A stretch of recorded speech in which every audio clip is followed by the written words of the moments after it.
Hi there, welcome to this very fancy room where I've just seen Dishonored, the new open-ended stealth action game from Bethesda and Arcane Studios.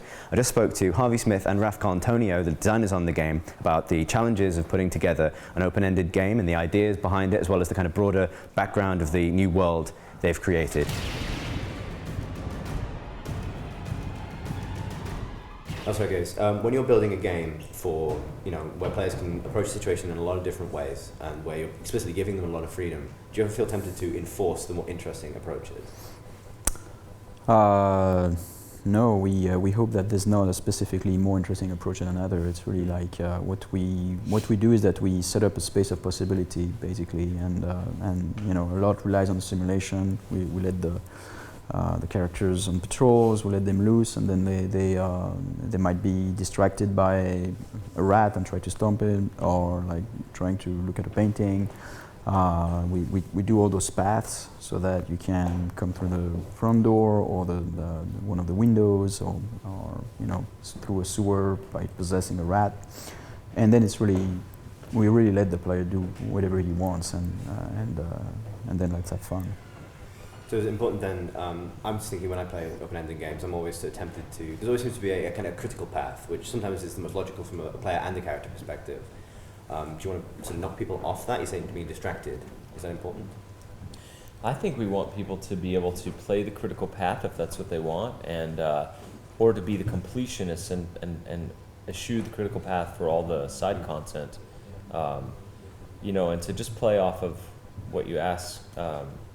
We find that, there's, even amongst our team, there'll be some guy that says, oh, it's too bad this one power is the weaker power. And then some other guy on the team is like, whoa, wait a second, that's my favorite power. So there's a great deal of disagreement among players and even our teammates about what is the cooler approach versus another one. Watching the trailer as well, you've got this character, the outsider, who says very specifically that, I think it's the outsider in the trailer, I'm going to guess, that his job is to kind of make things more interesting in giving these powers. And this thing that sparked my brain was, is he kind of a game designer at that point? It's funny, early on, we've gone through many iterations of what the outsider's personality was and what his goals are and all that. And he's this sort of amoral, non-judgmental figure who you can meet before your mission or after your mission, or it's the point you choose along the way. And he reflects whether you've killed the target or spared the target or gone there yet or you're about to go there. So we've written like a lot of dynamic versions of his reactions to you. And we did joke along the way that he is speaking to the player, at some level directly. Is that something you feel like doesn't happen enough in games? I mean, obviously breaking the fourth wall is dangerous, but... Well, I don't think it ever feels to most people like breaking the fourth wall. I feel like he's a legitimate character in the world, in the universe of Dishonored.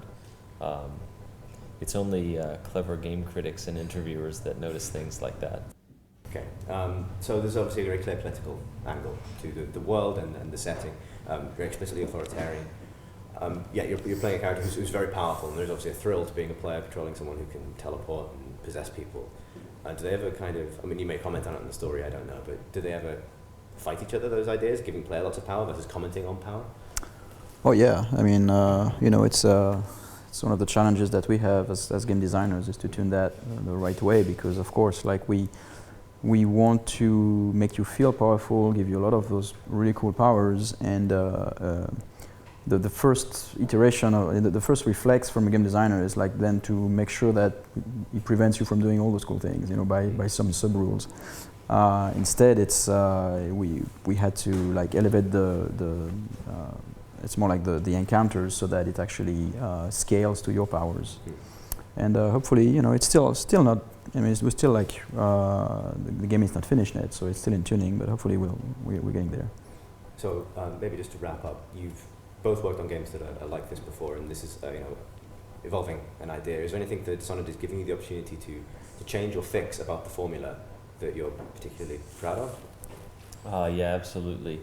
Raph and I both worked in games 18 years. We both got into games because Ultima Underworld was our favorite game of all time. And you look at what he's done with Arx Fatalis or Dark Messiah Might Magic, and I've worked on the Deus Ex games. We obviously love some combination here that you're alluding to. But I would say this is by far the best art team we've ever worked with. And the art, I'm just stunned by how good it is. So we've pushed our values as game designers in and as world creators. But Sebastian Mitton and his guys and Victor Antonov, like, wow, they bring something new to our little combination here. Great. Well, thank you both for your time. Thank you.